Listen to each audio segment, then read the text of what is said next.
Part 2, continuing on. What I was just speaking on about us as parents, as far as in these children seeing their fathers and their mothers out here performing. I think we have to be careful when there is no father in the home. I think the mother not only has the responsibility of being the lover, not lover for sake, but the loving parent, the caregiver, the disciplinarian, the breadwinner, and everything else. She has those responsibilities.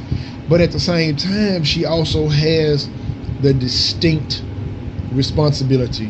Listen to me, distinct responsibility of instilling a strong likeness of the male figure. She has to, because if she doesn't, then she raises weak black men. And somebody gonna get mad. I understand, and that's fine. You can't satisfy everybody in the video, because somebody that was raised by a single parent, they're gonna totally misconstrue this video. They're gonna take this all wrong. And then there are gonna be some single mothers out there, they're gonna take this all wrong.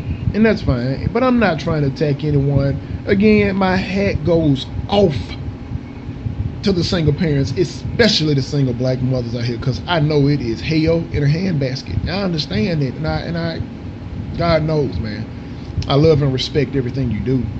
But all I'm saying is that and I am not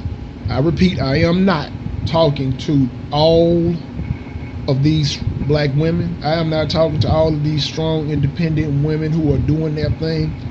I am more talking, honestly, to I'm gonna say a handful, a few select individuals, particularly probably a few younger women who were probably babies themselves. And when I say babies, I mean under the age of 21 by the time they had their first child, and they had to figure out parenting on their own because their own parent or parents weren't there. So they were still struggling to figure out life, and then in the midst of them trying to figure out life, they had another life that they had to be responsible for. So this is kind of a call to duty type deal here, in which if I knew you personally and I saw something going on within your life, within your home, if I could just pull you to the side and say, hey man, what's up? Could I help? Or could I lend some attention to the kid? Could I be there? Could I talk to him? Can I chop it up with him? Can I put my hands on you, little man? Can I holler at him? Can I see what's going on in his head? I do that. And I wish a lot of other brothers do that, man, but a lot don't. And I do it often. I swear I do. If there are people around me, and I've been mistaken on an occasion or two to be pedophilish, and the people that took it wrong were young women, because in their mind they said, there's no way some black man that ain't your daddy gives a damn about you. He must want something from you. He's got to be a pedophile. He's got to be a sexual offender. He's got to be a freak. He's got to be this. And it was scary, man. It hurt. It hurt. Not hurt personally. It hurt my psyche to think that in their mind, I had to be a pedophile to care. I had to be a pedophile to be attentive. I had to have wanted something of a sexual nature from their child because I wanted to be there for them. Little boys, because I was like, well, come hang out with me and my sons. Come on, play a little ball with us. Come on over to the house. And I love classic cars, and I've got several. So, for me to be outside in my driveway working on one of my cars, and I'm doing something, and I see some little boys walking up and down the block, and I say, hey, little man, come here. Let me show you something. Let me put this on you. Let me show you what a carburetor is. Let me show you the difference between a carbureted engine and a fuel-injected engine, an EFI, an LT1, or MEL motor. And they like, a what? A what? A what? And I'm like, exactly. I know you don't know because nobody showed you. See, here's what people got to understand. We talk in society about these young boys sagging, and sagging is fagging. I said it. Sagging is fagging. And if you are an open homosexual, do your thing. But if you are a young man and you are claiming heterosexuality, and you are claiming to be straight, but you are sagging your pants, you are greatly confused, because the softest part of your anatomy is exposed to the world. and that is the tool of homosexual sex. And if, like I said again, if you are an open homosexual, do your thing. That's your life. Only God can judge. It ain't my job to figure out what you do, why you do it, or how you feel. Hey, do your thing. Do you. But if you are claiming to be a heterosexual and you are doing these things, you are greatly mistaken.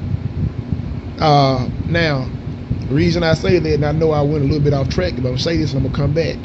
You don't see people that are free wearing the jail suits of incarcerated men. Why would you want to look incarcerated if you're free? You don't see lawyers wearing trash men outfits to court. You don't see policemen in firemen's outfits. You don't see doctors wearing police uniforms. You don't see pilots in scuba diving gear. So my thing is, what I'm telling you is, you wear the tools of your office. You wear the implements of your office.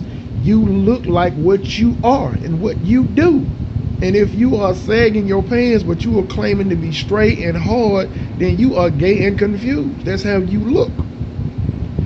Gay dudes dress gay. Why? Because they want you to know they're gay and they like it. And that is cool, because thank you for being who you are.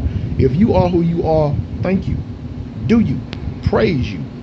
Do your thing, baby. But if you are out here sagging in your drawers and your penile area is exposed, you are confused. Now, the reason I brought that point up about the sagging of the pants,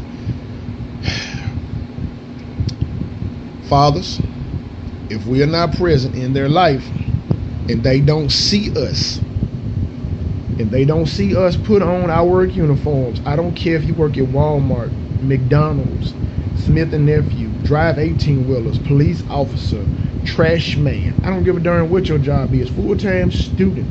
But if they do not see you at, and I'm not going to say once, at different points in their life, you don't have to live in the same house with them, but if they do not see you on at least a decent basis, a regular or consistent basis, get up, get dressed, get out, and get something, then they're going to emulate what they see. We have to do better. We have to be better. We cannot complain about these young brothers walking around sagging. We can't complain about them walking around knocking off mailboxes and breaking into cars and doing this and doing that, if that's all we do is watch them. We watch them. We open up our eyes and we watch them. And when they walk by and they look a certain way, we go, oh, damn shame. And we say, Lord have mercy. Where they dad? Where they mama? Who watching them? Man, it takes a whole community. It takes an entire community to raise a child. It's going to take all of us. If you see they mama's a little twerker, then you going to have to be slick. If you know she ignorant, and I mean ignorant, and there's some ignorant ones out here, you can't tell them nothing. You got to be slick. You gotta lend a little bit of intelligence on the slick side. When you see her pass by, just be like, what's up, little man? Have a blessed day. Just slide a little God in there. See you another day, slide by. Little man, what's going on? Have a good day, brother.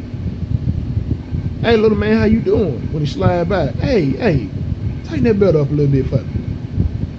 You know why? Because you spoke 2 or 3 other times. And after a while, that's going to take hold of his mind. The man's nice. So instead of him telling you, man, go to hell, you ain't my daddy, you spoken to him 2 or 3 or 4 times. When you see him at the store and he pulling out a pocket full of change to pay for a bag of chips, pay for it, man.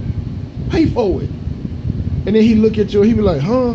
And you be like, hey, that's why we go to work, to earn money, to be able to buy the things that we want. See, you subliminally, subconsciously, you putting it there, you putting it there, you teaching. We gotta teach. We have to teach. We have to be the change, because if we don't teach the change, how do they know?